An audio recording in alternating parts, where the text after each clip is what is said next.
How to create Exodus Wallet crypto account. In this video, I will guide you through all the steps, just make sure to watch till the end.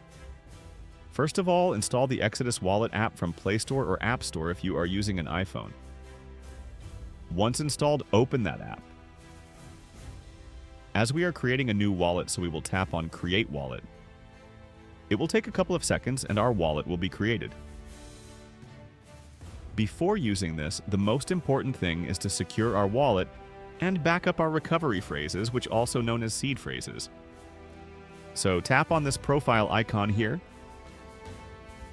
go to Settings, Backups. It's better to keep your wallet offline, so we will choose second option from here. Get started. Now these are some precautions. You can pause the video to read. Once done, press I understand and it will show you the 12 different words. Write them on a notebook or take a screenshot.